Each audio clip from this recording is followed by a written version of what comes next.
My wife faked a home invasion and blamed my best friend to get me to cut him off. I replied, "I'll call the police." Then I showed the cops the living room camera footage of her staging the break-in herself. The look on her face when the officer said, "Ma'am, put your hands behind your back." I, 36 male, have had a best friend, Julian, 35, and a wife, Alara, 33. Julian and I have been friends since college and built a small software company together from my garage. Alara and I have been married for 5 years. The problem is, Alara has always hated Julian. Not in an overt, "I hate him" way. It was subtle. Poison. "Don't you think Julian is a little too dependent on you? I just worry he takes advantage of your good nature. All those late nights at the office. Are you sure it's a good idea to have him over for dinner again? It's our time." I always defended him. "Alara, he's my business partner and my best friend. He's family." This, I learned, was precisely the problem. She wanted to be the only family. I'm a bit of a home security nut. Not because I'm paranoid, I just like tech. We have a few cameras in the common areas, all visible, all feeding into a local NVR network video recorder in my office, which also backs up encrypted footage to my private cloud server. Alara knew about them. She called them my nerd toys. Last week, I had to fly out for a 2-day client pitch. It was supposed to be Julian's trip, but Alara suddenly had a minor car accident, a fender bender in a parking lot, and was too traumatized for me to leave her alone with Julian. So I switched. I went. Julian stayed to mind the office. I'd been gone maybe 30 hours when my phone blew up. It was Alara, hysterical, sobbing, hyperventilating. "Leo, oh God, Leo, someone broke in. They smashed everything." My blood went ice cold. "Are you okay? Did you call the police? I'm hiding in the closet. I just got home and the living room is..." "Oh, Leo," she wailed. They took your grandfather's drafting tools." My stomach clenched. "Those tools are irreplaceable. They sat in a vintage wooden box on my office shelf. They have zero cash value but mean the world to me. Alara, hang up and call 911. I'm getting the next flight." "No, wait," she shrieked. "Leo, I think I saw who it was. When I pulled up, someone ran out the back. He was wearing that green jacket, the one Julian always wears." Silence. My brain just stopped. "What? It looked just like him, Leo. He must have used his key. He knew you were gone. He knew I was at my mom's. He's the only one who knew how much those tools meant to you." She was full-on sobbing now. "He's always been jealous of us. He's trying to frame you or hurt us." I stood there in my sterile hotel room, and the most awful, cold, clear feeling settled over me. It wasn't anger. It wasn't panic. It was certainty. "Alara," I said, my voice dangerously calm. "That is an incredibly serious accusation. I'm calling the police. Don't touch anything." I hung up before she could reply. But I didn't call 911. I opened my laptop, typed in my server address, and navigated to the security NVR. Just as I expected, the living room camera and office camera were both offline. Status, unplugged. She knew which ones to pull. She's smart, but I'm smarter. She forgot about the tiny, wide-angle foyer cam that I'd installed 2 months ago behind a bookshelf, the one I'd told her was defective and was meaning to send back. I clicked the cloud backup. I scrolled back 1 hour, and I watched. I watched my wife, Alara, walk into the living room, perfectly calm in her yoga pants. I watched her go to my office. I watched her unplug the office cam, then the living room cam. I watched her return to the foyer, still in view of the defective cam, and pull a cheap vase from the hall table. I watched her drop it on the tile floor. I watched her go back to the office, out of view, and return holding the wooden box of my grandfather's drafting tools. I watched her walk to the kitchen, grab her oversized tote bag, and carefully place the box inside it. I watched her pull a few books off the shelf, toss the mail on the floor, and yank a cushion off the couch. Then I watched her walk to the hall closet, pull out her phone, take a deep breath, and dial my number. I saved the 4-minute clip. I downloaded it to my phone. Then I called the local, non-emergency line for my precinct. "Hello, my wife has just reported a home invasion at 123 Apple Street. I am the homeowner. I am currently out of town, but I have video evidence of the entire event I need to share with the responding officers. Please have them wait for me. I am on my way from the airport. The evidence is sensitive. I booked a flight that left in 70 minutes. I was on the ground in 3 hours and at my house in 3.5. 2 police cars were outside. Alara was on the porch, wrapped in a blanket, talking to a younger cop, Brody. A second, older officer was taking notes. Alara saw me, ran over, and tried to collapse into my arms. Leo, it was awful. I didn't hug her. I just put my hands on her shoulders and held her at arm's length. The police are here, Alara. You're safe. Her eyes flickered. She'd sensed the change. Officer Reyes approached. Mr. Last Name, you're the homeowner? You called our dispatcher about video evidence? Yes, officer, I said.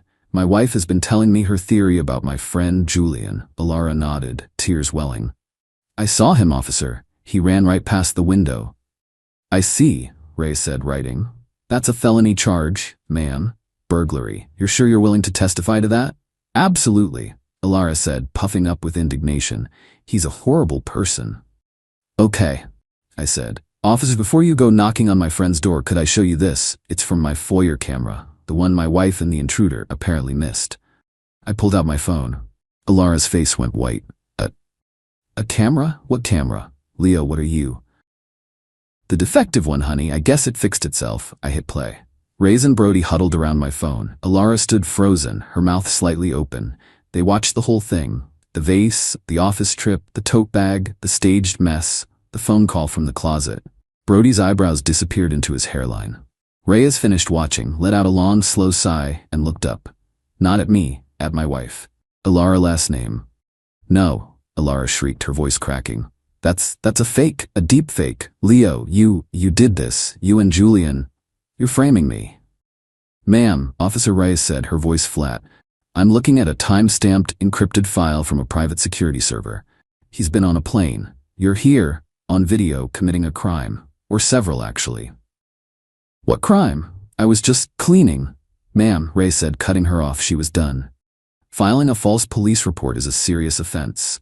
Wasting police resources is a serious offense. Conspiracy to commit, well, we'll let the DA figure that out. Put your hands behind your back. The look. It wasn't sadness. It wasn't remorse. It was pure, unadulterated rage. The look of a cornered animal. You bastard, she screamed at me as Brody cuffed her. You're choosing him over me? After everything? You'll regret this. You'll be nothing without me. She was still screaming as they put her in the car. I just stood there, in my fake ransacked living room. The silence was deafening. Then I picked up my phone and called Julian. Dude, I said, my voice shaking for the first time. You are not going to believe this, but first, are you at home? And do you have an alibi for the last 3 hours? Update 1. It's been 2 weeks since the staging. My life has been a blur of lawyers, police statements, and boxes. First, the fallout. Alara was charged with filing a false police report, a serious misdemeanor in my state, borderline felony given the value of the non-existent theft, and misuse of emergency services. Her parents, Arthur and Beatrice, bailed her out within hours. She's staying with them. I filed for divorce the next day. I retained the best and most shark-like lawyer in the city. When I showed her the video, she didn't even smile. She just said, "Oh, this is clean. Very clean."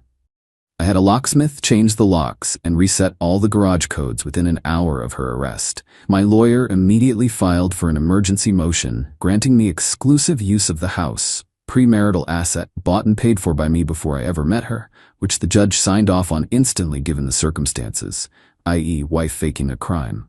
Now, the entitlement. It began with her parents. I got a call from her father, Arthur. Not a "how are you," but a demand. Arthur, Leo, you need to call off your lawyers now. That's not happening, Arthur. You are destroying our daughter. You have humiliated her. This is a family matter, and you brought the police into it. You don't do that. Me. She tried to have my best friend arrested for a felony, Arthur. A man who has never been anything but kind to her. She tried to ruin his life. She was just desperate for your attention, Leo. She loves you. She sees how that man dominates your time and your business. She just wanted you to see. A wife has a right to be the center of her husband's life. You owe her that. Me. I owe her nothing. She's a criminal. I'm having her belongings packed and sent to your address. Don't call me again. I hung up. Then came the dirty trick. I got a fraud alert from my bank. I'd frozen all her supplementary credit cards on my accounts. She was just an authorized user the night of the arrest. Apparently, Alara had called the bank, claimed I had stolen her wallet, and was trying to report me for financial abuse. She was trying to get a new card with a new number, issued and overnighted to her parents' address. The bank rep, "Sir," she was very convincing. She said you were unstable and had violent outbursts. But since you, as the primary account holder, had already placed a security freeze, it triggered a high-level review. Me.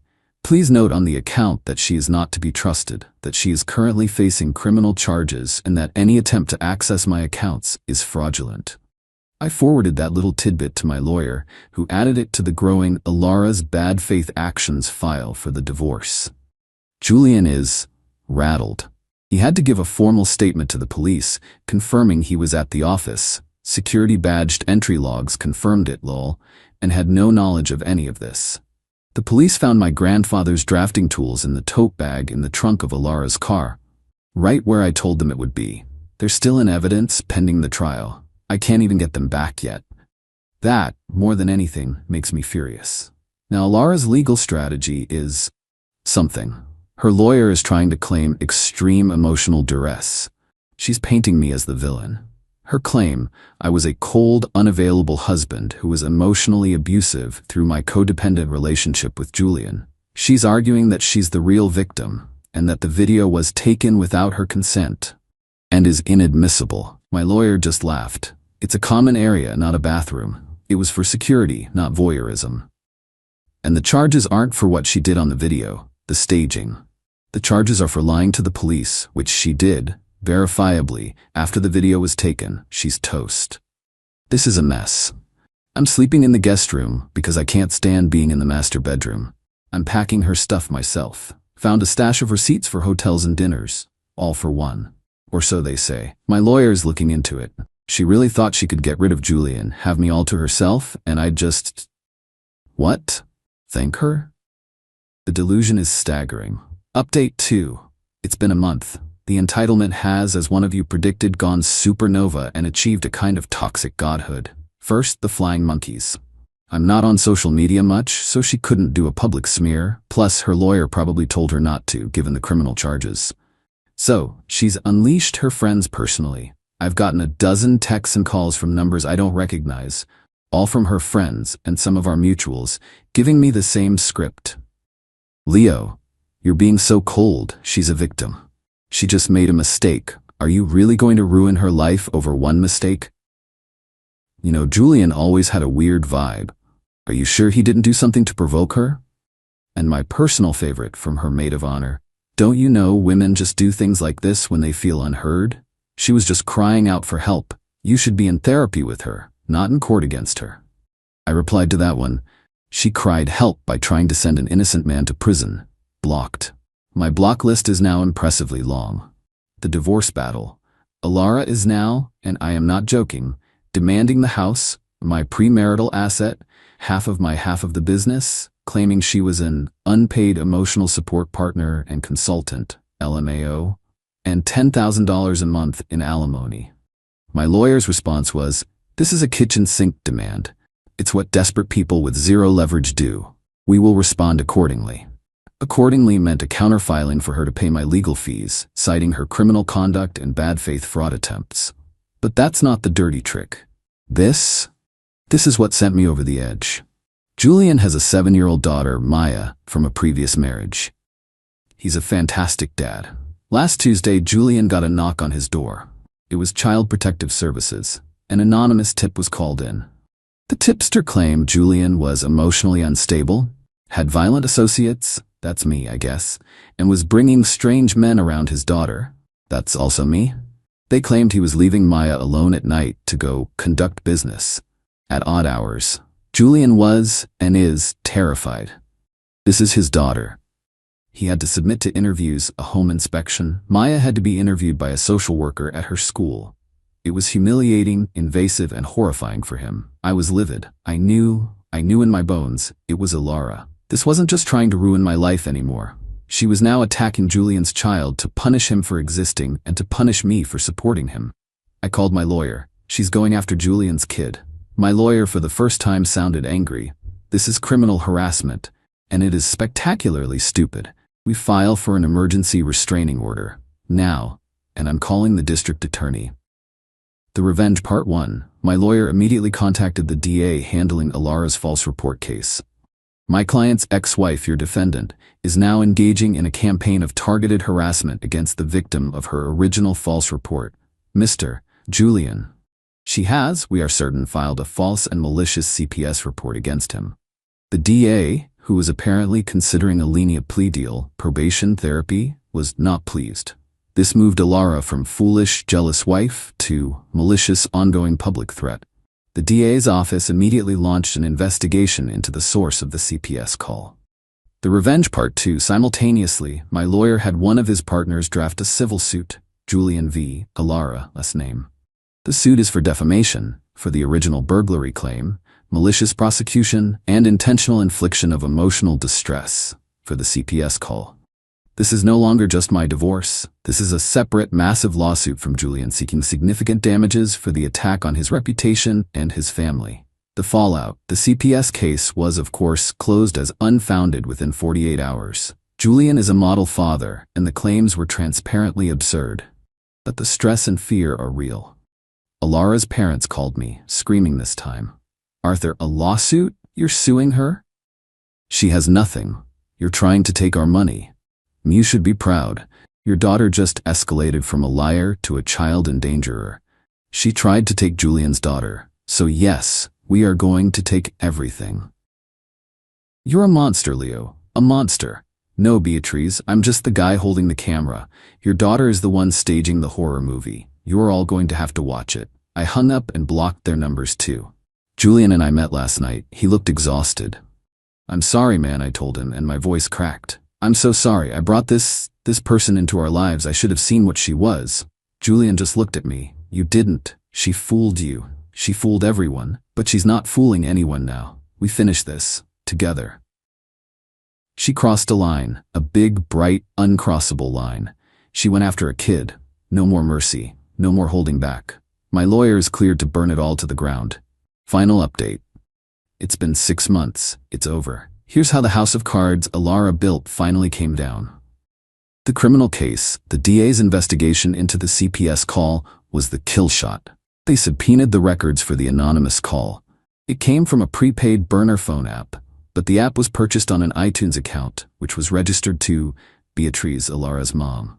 When confronted, Beatrice and Arthur tried to take the fall. They claimed they made the call, that they were genuinely concerned for Maya's welfare after Alara told them how unstable Julian and I were. The DA didn't buy it for a second. They saw it as a clear conspiracy. Alara was facing a trial for the false report and new felony charges for the CPS report, conspiracy, criminal harassment. Her lawyer finally saw the writing on the wall. She was offered a global plea deal. She pled guilty to 1 count of filing a false police report and 1 count of criminal harassment. Her sentence, no jail time. This is the realistic part I was prepared for. First-time offender, nonviolent. 2 years of stringent probation, a $10,000 fine, 1,000 hours of community service, mandatory psychiatric evaluation and court-ordered therapy/anger management for the full 2 years. A permanent, 10-year restraining order forbidding her from contacting me, Julian, or his daughter Maya. Violation means immediate jail time. The divorce. Her guilty plea in the criminal case absolutely gutted her divorce claims. The judge in a pretrial hearing basically told her lawyer that her demands were frivolous and offensive. The house, I keep it, 100%. Premarital, and her conduct, specifically faking a crime in it, voided any claim of contribution she might have had. The business, I and Julian keep it, 100%. Her claim of being an unpaid consultant was dismissed with extreme prejudice. Alimony, 0, none. The judge cited her egregious criminal conduct against her spouse's business partner as an act of economic dissipation against the marriage. But, and this is the part that stings, the part that makes it real, I didn't get out clean. We had to split the liquid assets accumulated during the marriage. This meant I had to liquidate a brokerage account and write her a check for her half. It was for $82,450. It felt like swallowing glass. I had to pay her to leave after everything. I wasn't a hero who lost nothing. I took a real, painful financial hit. She was smirking when her lawyer told her the number. The civil suit, Julian's revenge. This is where the justice happened. Alara's parents, Arthur and Beatrice, were also named in the civil suit as co-conspirators in the CPS harassment.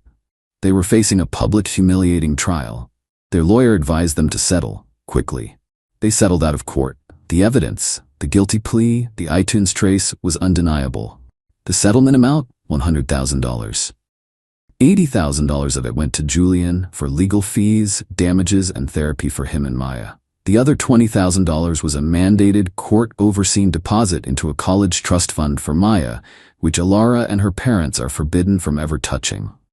So let's do the math. I paid Alara $82,450. Alara and her parents, who had to foot the bill, paid Julian and his daughter $100,000. I essentially paid my best friend's damages via my psycho ex-wife. It's the most bizarre, karmic, and satisfying transfer of funds I've ever seen. That smirk was wiped right off her face when her civil lawyer told her the settlement would eat her entire divorce payout, and then some. The aftermath. My grandfather's drafting tools are back from evidence. They're on my desk.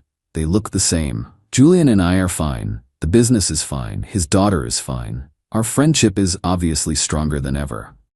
I hear through the grapevine, a former mutual who apologized profusely, that Alara is living in her parents' guest room. Her $10 fine and community service start next month. Her probation terms make it hard to get a job. Her parents are apparently furious, as their retirement fund took a massive hit to pay the settlement. They're not treating her like a victim anymore. They're treating her like the bad investment she is. She's bitter, angry, and blames everyone but herself. She got what she wanted. I'm no longer in her life. She just didn't account for the cost. As for me, I'm in therapy. My trust in people is, well, it's shot. It cost me a lot of money and a lot of peace. But the house is quiet. It's my house again. I sold her furniture and bought a new couch. It's over. She played a stupid, evil game and she lost. My fiancé declared, "I'm not moving to that boring small town for your job." I replied, "I understand." Then I took the promotion anyway and moved alone. When she discovered my boring job paid me $600K per year, her reconciliation messages started coming. I, 32 male, had been with Rebecca, 29, for 5 years, engaged for 1. We lived in a major metropolitan area where she worked as an interior designer and I was a senior software architect at a tech company. Life was comfortable. I made around $120, she made about 80 Kellis. We had a nice apartment, went to trendy restaurants, the whole urban professional thing. Last March, my company approached me with an opportunity. They were opening a new R&D facility and needed someone to lead the entire engineering division. The catch? It was in what Rebecca would call the middle of nowhere. A town of about 30,000 people, 3 hours from any major city. The compensation package was insane. $450K base, potential bonuses up to $150K, full relocation package, and equity that could be worth millions if the facility succeeded. Plus, cost of living there was about 60% lower than where we lived. I came home excited to discuss it with Rebecca. "Babe, I got offered an incredible promotion today." She looked up from her iPad where she was scrolling through design blogs. "That's great. When do you start? We should celebrate." "Well, there's something we need to talk about. It's in Millbrook." Her face scrunched up. "Where?" "It's a smaller town, about 3 hours north, but the opportunity is..." "Wait, you're joking, right? You want us to move to some random town?" "Rebecca, this is division head. It's a massive career jump." She laughed, not a happy laugh. "Brian, I'm not moving to some boring small town for your job. My entire career is here. My clients, my network, everything. You could build a new client base. Interior designers work everywhere." "In a town of 30,000? What am I supposed to do, redesign barns?" "That's not fair." "No, what's not fair is you even considering dragging me to the middle of nowhere. We have a life here. Our friends are here. Culture is here. Good restaurants are here. The salary is..." "I don't care about the salary. Money isn't everything, Brian. Quality of life matters. Quality of life includes financial security." She stood up, angry now. "If you loved me, you wouldn't even consider this. My answer is no. Absolutely not. I'm not moving to that boring small town for your job or any job. I sat there for a moment, looking at the woman I was supposed to marry. The woman who didn't even ask what the salary was, what the opportunity meant for our future, or what the town was actually like. I understand, I said quietly. Good. Now can we please drop this? But I didn't drop it. I spent the next 2 weeks researching Millbrook. It wasn't the desolate wasteland Rebecca imagined. It had a charming downtown, great schools, beautiful parks, and a growing tech scene, thanks to companies like mine moving operations there. Houses that would cost $2 million in our city were 400 callers there. Update 1. I accepted the position without telling Rebecca. I know that sounds terrible, but hear me out. Every time I tried to discuss it rationally, she'd shut me down with, "We already decided," or "Stop trying to convince me to ruin my life." She wouldn't even look at the photos I'd found of the town or listen to the financial breakdown. Her friends didn't help. Rebecca told them about the offer, leaving out the salary details naturally, and they all reinforced her position. Can you imagine Rebecca in a small town? Her best friend Natalie laughed at a dinner party. She'd die of boredom in a week. Brian's being selfish, another friend Jessica added, expecting you to give up everything for his career. It's honestly toxic masculinity. I'm sitting right here, I pointed out. Well, it's true, Jessica shrugged. In this day and age, expecting a woman to follow a man anywhere is archaic. But expecting a man to turn down a life-changing opportunity is fine? I asked. It's not life-changing if it ruins your life, Rebecca said, kissing my cheek like I was a child who didn't understand basic concepts. That night, I made my decision. I called my boss the next morning and accepted. The company gave me 6 weeks to transition and relocate. I started quietly preparing. Opened a new bank account for the relocation bonus and higher salary. Started looking at houses in Millbrook. Began the paperwork for the move. 3 weeks in, Rebecca noticed I was distant. "What's wrong with you lately?" She asked over dinner. "Just work stuff." "Well, stop moping. It's annoying." That's when I knew I was making the right choice. Update 2. 2 weeks before my move date, I told Rebecca, "We need to talk," I said on a Sunday morning. "If this is about that small town thing again, I accepted the job. I'm moving to Millbrook in 2 weeks. She stared at me, then laughed. "Very funny." "I'm serious. I've already found a house to rent. The movers come next Monday." The color drained from her face. You can't be serious. We're engaged. And you made it clear that your life here is more important than our future together." "That's not what I said." "You said you wouldn't move for my job or any job. You wouldn't even discuss it." "Because there's nothing to discuss. Brian, you're throwing away everything we built for some job. It's not just some job. It's running an entire division. It's a career-defining opportunity. I don't care if they made you CEO, I'm not moving. I know. That's why I'm going alone." She stood up, shaking. "You're choosing a job over me? You chose your lifestyle over us. I'm just accepting that choice. If you leave, we're over. I know. You're really gonna throw away 5 years for money?"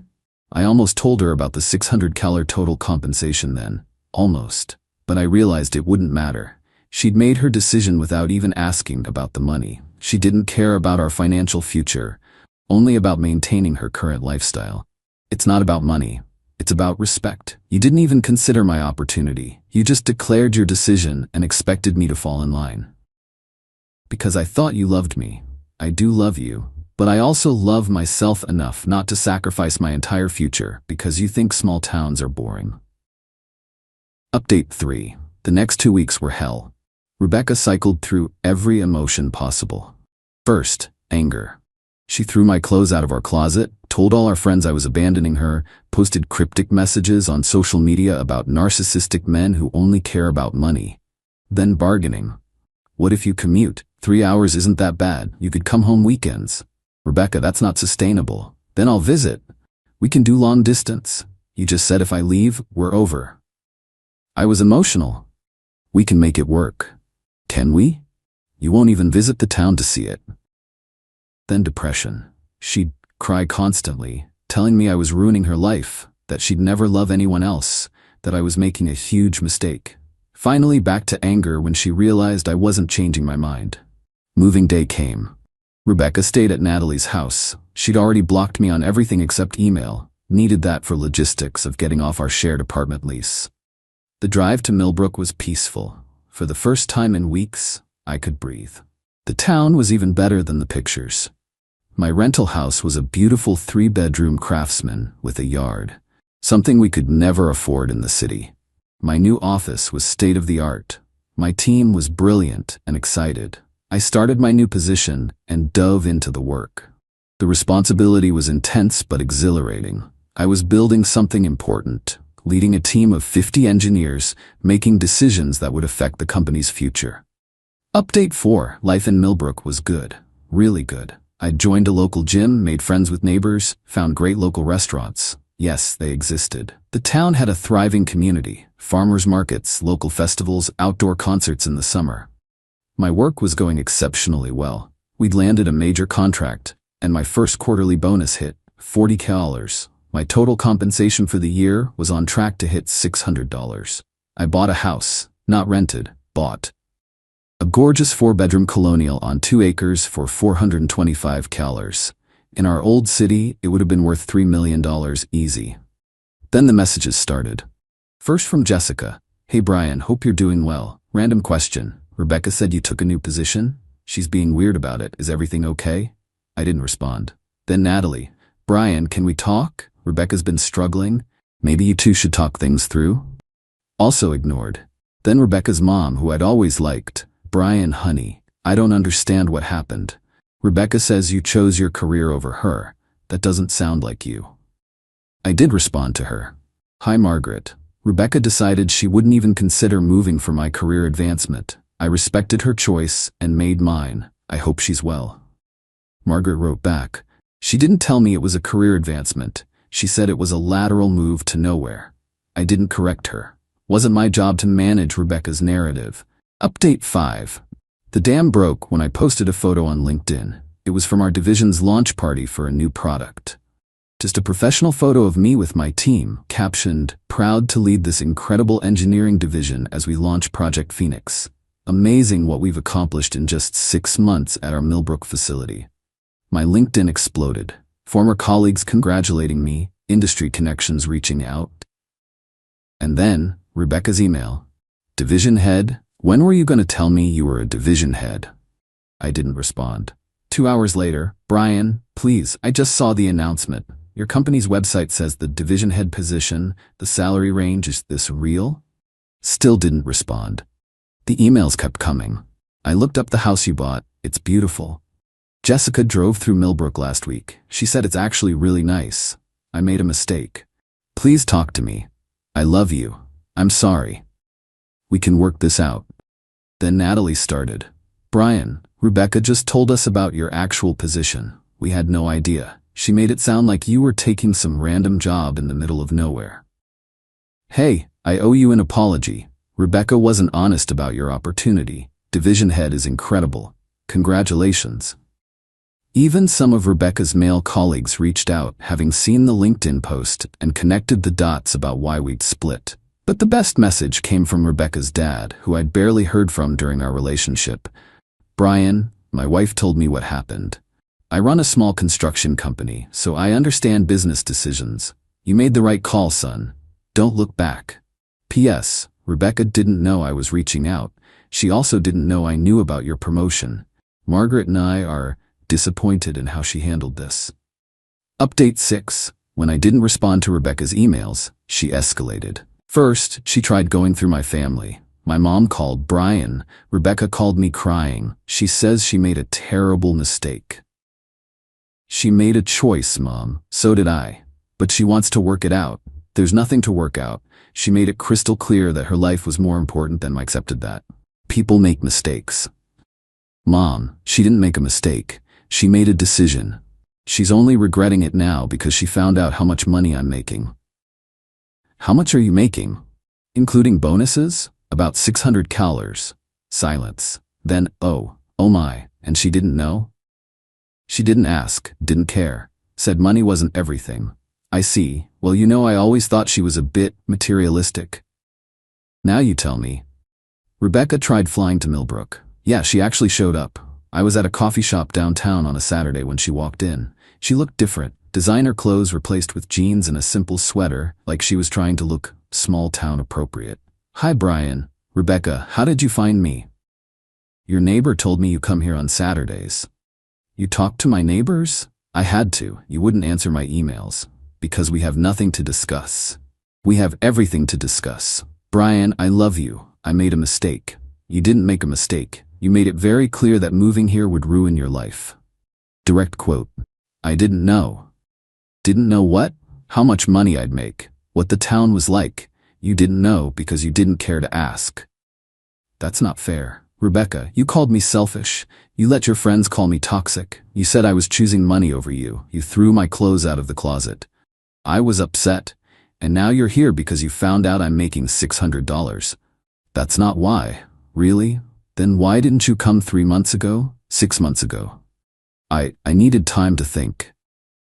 "You needed time to find out what you walked away from. There's a difference." She started crying. Real tears, not the manipulative kind. "Brian, please, I see it now. The house, the community, your success. We could have an amazing life here. I am having an amazing life here. Without me. That was your choice. Let me fix it. I'll move here. I'll start over. I can build a design business. There are wealthy people here who need designers, right? I researched it. There's actually demand." "You researched it now, after finding out about the money." "It's not about the money."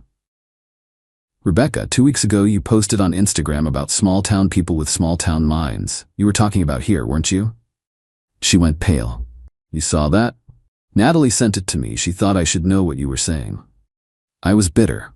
"You were honest. You think you're better than people here. You'd be miserable, and you'd make me miserable. Again." "I've changed." "No, your circumstances have changed. You found out what you gave up, and now you want it. But you don't want me, Rebecca. You want the life my success could give you."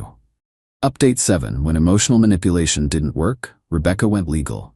I got a letter from a lawyer claiming I owed Rebecca compensation for financial damages incurred due to relationship dissolution under false pretenses. Their argument? I had deliberately concealed the true nature of my job opportunity, causing her to make a decision without full information, resulting in financial and emotional damages. I laughed so hard my neighbor knocked to check if I was okay. My lawyer's response was beautiful. Mr. Thompson attempted multiple times to discuss the opportunity with Ms. Hartley, who refused to engage in such discussions. She ended the relationship based on her stated unwillingness to relocate, regardless of circumstances. Mr. Thompson's subsequent success does not constitute false pretenses. No damages are owed. Rebecca then tried a different angle. She claimed we had a verbal agreement about shared future assets since we were engaged, that I had broken a contract by accepting the job without her consent. My lawyer shut that down too, with the added note that Rebecca had explicitly stated the relationship would be over if I took the job, thereby nullifying any implied agreements. Then came the social media campaign.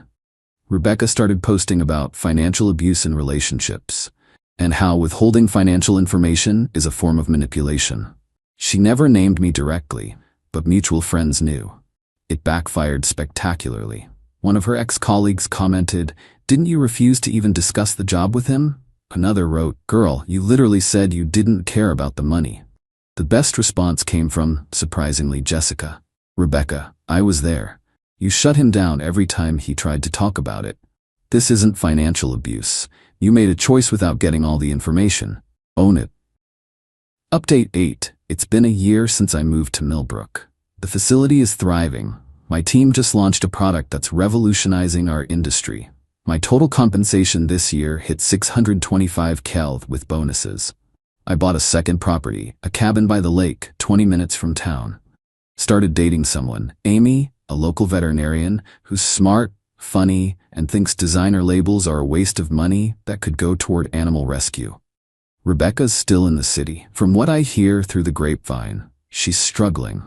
Lost some clients during her bitter phase when she couldn't stop talking about our breakup. Natalie apparently got tired of her constant complaints about what should have been. She sent me one last email last month. "Brian, I know you've moved on. I see the photos of you and your new girlfriend. She seems nice. I wanted you to know that I finally understand what I lost. Not the money, though I won't lie, that stings. But I lost someone who was willing to build a future, and I was too shallow to see it. You were right. I didn't want you. I wanted a lifestyle. I thought that lifestyle was in the city, with trendy restaurants and fancy parties. I didn't realize life could be good, maybe better, somewhere else. I'm not asking for anything. I know that ship has sailed. I just wanted to say I'm sorry for not even listening when you tried to share your excitement about the opportunity. I hope you're happy. You deserve it. Rebecca. I actually responded to that one. Rebecca, thank you for the apology. I appreciate it. I am happy. I hope you find your happiness too. Brian. Final update. Last week I ran into Margaret and Rebecca's dad at a restaurant in the city. I was there for a conference. They invited me to join them for coffee. We owe you an apology, Margaret said. We raised Rebecca to value the wrong things, status, appearances, what others think. When she told us the full story, the real story, we were ashamed. She's our daughter and we love her, her dad added. But you made the right call, son. Man to man, entrepreneur to division head, you made the business decision and the personal decision correctly. Thank you. That means a lot. She's in therapy now, Margaret said quietly, working on understanding why she couldn't see past her preconceptions, why she wouldn't even listen. I'm glad she's getting help. Are you happy? She asked. Very. My job is incredible, the town is wonderful, and Amy's amazing. Good, good. As I was leaving, her dad shook my hand. For what it's worth, we would have been proud to have you as a son-in-law. Rebecca knows she lost a good one. Thank you, sir. Here's what I learned from all this. When someone shows you who they are, believe them. Rebecca showed me that she valued her comfort and image over our partnership. She wouldn't even have a conversation about possibilities because she'd already decided what mattered to her. The money wasn't the point. It never was. The point was that she didn't see us as a team. She saw her life, her career, her needs, and I was either an accessory to that or an obstacle. To anyone facing a similar situation, don't sacrifice your future for someone who won't even discuss compromise. Don't dim your light for someone who thinks your dreams are less important than their comfort zone. And for God's sake, if your partner gets a major opportunity, at least ask about the details before saying no. I'm living my best life in my boring small town, leading an incredible team, making more money than I ever dreamed, and with someone who'd move to Antarctica with me, if that's where my dreams led. Sometimes the best thing someone can do is show you exactly who they are, so you can make the right choice to walk away. Thanks for following along, Reddit. Peace out from Millbrook, the boring small town that changed my life.